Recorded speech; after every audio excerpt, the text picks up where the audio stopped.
Maybe you've been told that you cannot make a living from telling stories. I know I've heard that, and a lot of the authors that I know have heard that as well. And so that's why we've got a remarkable guest with us today, Hamilton Wende. There's a little bit of a story behind that name, but Hamilton is a journalist. He is a storyteller by heart, and his career has spanned decades. He is a world-class storyteller, achieving many, many awards. And so I can think of no one better to take us along this storytelling journey. Hamilton, thank you for being here. Welcome to the Write, Learn and Earn show. Thank you. So we were just busy chatting about all of the awards that you've got. You have Journalist of the Year in so many different places. You've worked for CNN, you've done some work for BBC. It is a glittering career. But the man behind that career has faced a lot of challenges. You were a war correspondent for many years. How many wars did you cover? Well, at last count, about 17 different conflicts and revolutions and uprisings and wars around Africa, the Middle East, and our own country, South Africa. I count that as what I covered. The unrest in the 1980s and 1990s was certainly a low-level civil war, actually. So, yeah, I've covered a lot. I've covered the Palestinian-Israeli conflict. I've covered the Iraq War. I covered the Afghanistan War twice. I even did a very brief stint, not really in the war itself, but covering Cambodia and the after effects of the war against the Khmer Rouge. So, yeah, I've been around. Yes. And, you know, when we speak to people about post-traumatic stress disorder and that kind of thing, you've lived that. How did you overcome those kinds of challenges coming out of the war, assimilating back into family life after watching some really horrific things? Well, that's an interesting question, because I certainly have some post-traumatic stress symptoms, which I think are almost quite natural. For example, if once a balloon went off at the shopping centre in Eastgate and I was, like that, I don't think that's an unnatural reaction. I think it's a learned reaction. It's a Pavlovian reaction. But I don't suffer from debilitating post-traumatic stress. And I'm not quite sure what allows me to move on into the world as a very whole person, which I believe I am, integrating those often terrible experiences. I covered the Rwandan genocide. And I often say one of my life's tasks is to try and make some sense of what I witnessed during the Rwandan genocide. I had a wonderful stepfather who's passed on. My mother was a fantastic mother. She looked after me. She wasn't a war correspondent or a journalist. She was really a mother.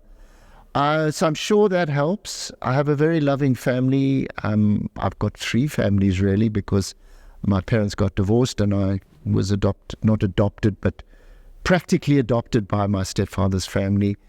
And so that I think that must play a huge role, the importance of upbringing and love and respect for me as a child and nurturing of me as a child. I mean, I left school and I started studying building science, which is a sort of a mixture of engineering and BCom.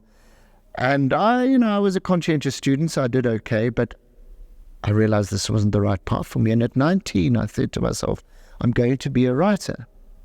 And my stepdad was really great. He said, yeah, I didn't think you were on the right path, so I think this is the right thing for you.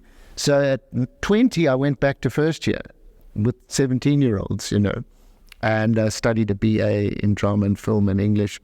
And actually everything that I learned at university studying drama and film and English has been useful to me in my career as a writer, filmmaker, and storyteller. Now, you've written a lot of books, but this one was my first one that I started reading, and I loved it. And the reason that I love this particular book is because it covers the war, but you do it with an enormous amount of sensitivity. And there is that place where people are looking from both angles. You're not saying this side is terrible or that side is terrible. You look at it from both angles. How did you get that right? Well, first of all, the war in Afghanistan went on for, 17, 18 years. It's America's longest war. So I went first to Afghanistan in 2001 after 9/11. And then I went back 11 years later. The war was still going on in 2012. And I was embedded with a company of US Marines in Helmand province. And I had met quite a lot of Afghans before in 2001. And I felt particularly bad for the people who didn't want to be ruled by the Taliban.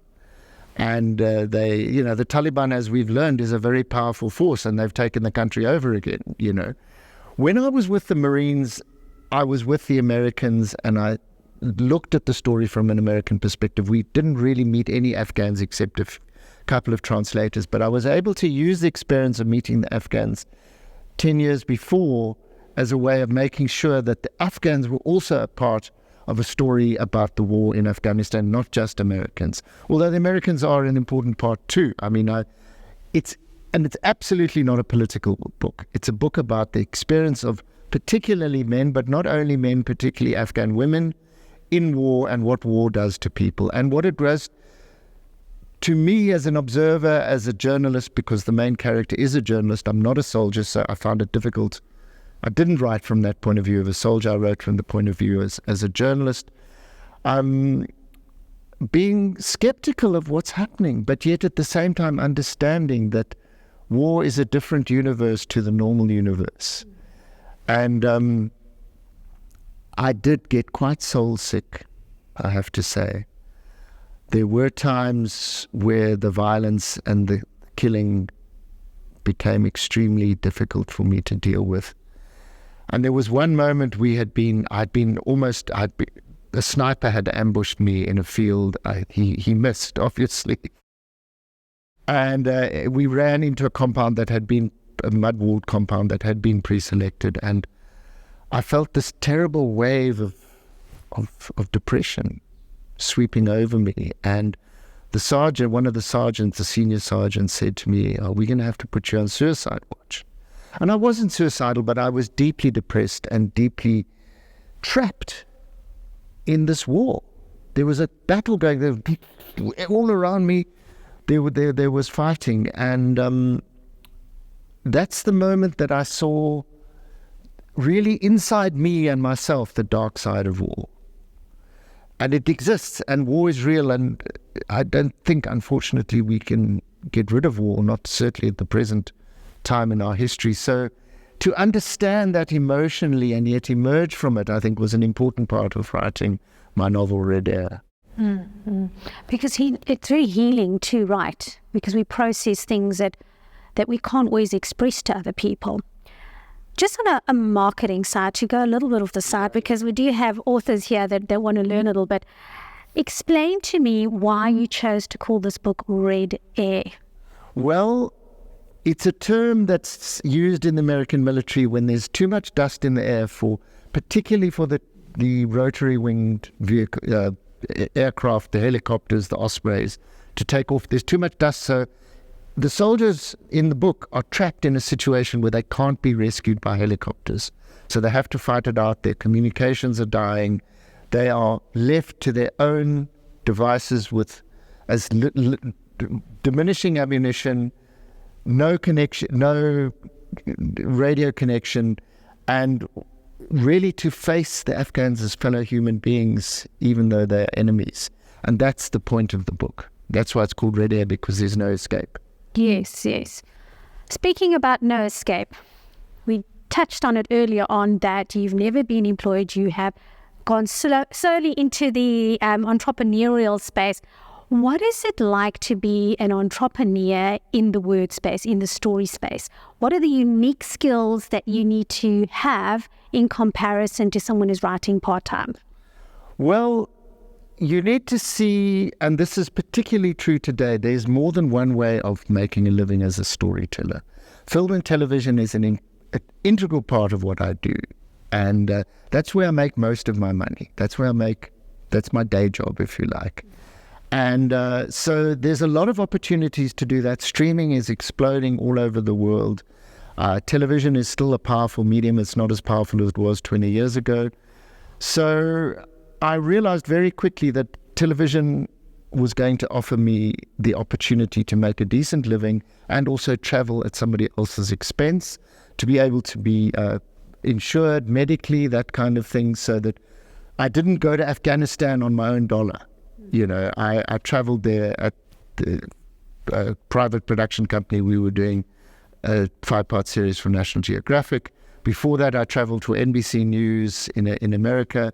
So I always went as somebody, as a contractor really, for a big organization. So, but writing, while it hasn't made that much money, is extremely good for my profile. Many of the awards I've won are because of the writing I've done. So I realized very quickly that I wanted to write fiction, but I also wanted to write nonfiction and do journalism. So there's at least 3 different opportunities to make a living right there. And, you know, the traditional, it's not even really traditional, but some people think Hemingway, Fitzgerald, Joyce Carol Oates, they used to write short stories and make money doing that. You can't really do that anymore.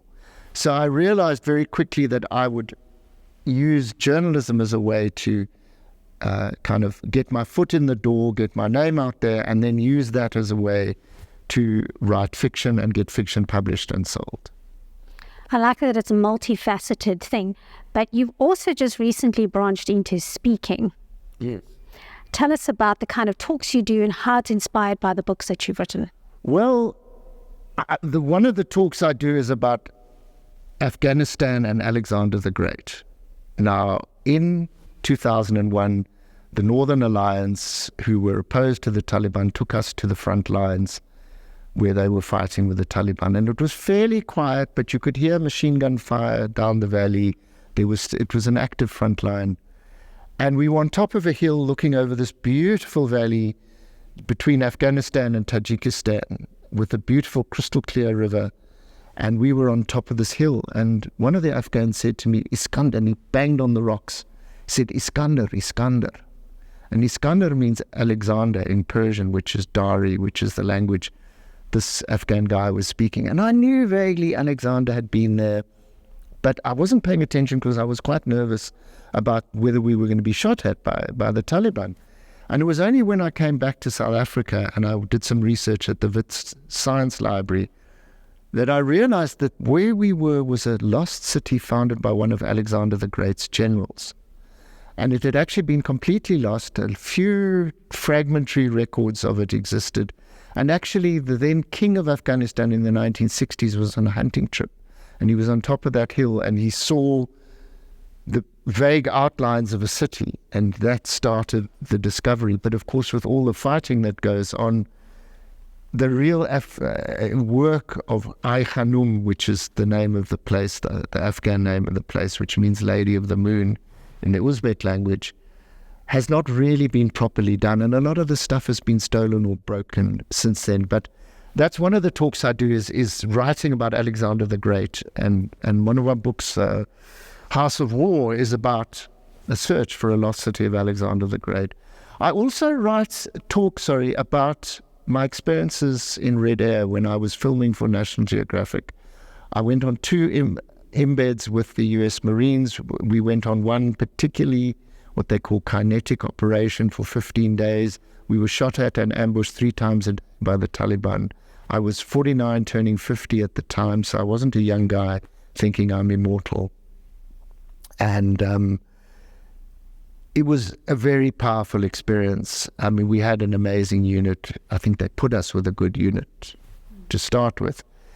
And I talk about going into that depth of depression, learning about the dark side of war, and at the same time being able to hang on to my humanity and not succumb to those negative dark forces. And yeah, that's very important in terms of business, because you speak to business leaders about that, because business is very much a war or a game, depending on how seriously you take it. And there's certain kinds of things that we have to overcome. We have to overcome depression. We've got to overcome the enemy, who would be the competitors. So people can get a lot of value from your talk if they look at it from that different kind of angle. Absolutely. I mean, war is perhaps the ultimate human experience. War and love and war, even the old cliche, all's fair in love and war. And absolutely, I mean, people's businesses fail. They go into bankruptcy. They feel that they've lost touch with who they are and what they wanted to do and what their purpose in life is. And I felt that way in Afghanistan. I felt, what the hell am I doing here? Which is... And so, yes, absolutely, there are lessons to be learned that in the most extreme of situations, you can still survive and hang on to humanity and find a way out and move forward and move upwards. We touched on it earlier on, but it's one of the things that I do need the authors to know. There's the tax implications and the financial mastery when you are in the business of storytelling, because as we know, we just came through COVID and then a lot of income stopped for people, particularly in filmmaking. How do you navigate that particular space? What kind of headspace do you need to have to plan for the future when things are a little bit volatile? Well, the first thing is you must have a really good savings plan. I've never bought a new car in my life. I've always bought second-hand cars or used cars. So that amount of money that I might have spent on a new car, particularly if it's a monthly huge balloon payment, I don't have. I pay for cars cash. I don't buy expensive cars. So that would be the first thing. The second thing is you're a normal human being like anyone else. You've got to pay your taxes. So I make absolutely sure that my tax affairs are in order, always have been. That's the first person I pay is the tax man, so that I couldn't write and be creative if I had the strain of trying to sort of stay one step ahead of the sheriff and the tax man, as it were. So that's really important. Keep your expenses as low as possible, and save money, because, in 1 month, there were in fact more than 1 month in the COVID pandemic, I made no money at all. And I had savings, and it hurt to spend those savings, but they were there. Yes. So literally, I remember once I got a payout from NBC News when I was living in New York, and I just put it into a retirement fund, and that's grown. So I did that at 24. Not everybody at 24 is saving money. That's true. I certainly wasn't. Yeah, so that's been and now I'm 62, and I'm not independently wealthy. I've still got to work, and I still love working, but I'm not living paycheck to paycheck. Excellent. Gosh, you've had the most amazing career, and the journalism awards are just absolutely outstanding. So many books. One last closing advice that you can give for authors who are wanting to be a prolific writer like yourself? Well, the first thing you must do is build up your reputation. So start writing for your local newspaper, like the Caxton Group, something like that. Find something that nobody else is writing about and do a 500-word piece for the Caxton Group. Maybe start a blog. There are a lot of opportunities out there to do things. But I think it's really important to make sure that you try and get into some kind of mainstream media that has the cachet and has the fact-checking ability, so that once you publish something, you have credibility. And that credibility will grow step by step. I still get rejected. And I've been publishing for 40 years. I started on Wits Student magazine. That was my first step, credible step, was doing film reviews for Wits Student magazine. So look for small but significant and meaningful opportunities to grow your brand. Thank you. That's been very helpful. There are things from there that I'm going to be using, and I've already written a couple of books. It's been wonderful having you on the show. Thank you for being part of our journey. And there you have it. Hamilton's got a lot of books, but this is my particular favorite one, Red Air. So grab it on Amazon and all good bookstores. And once again, thanks for being here. Thank you very much, Kim.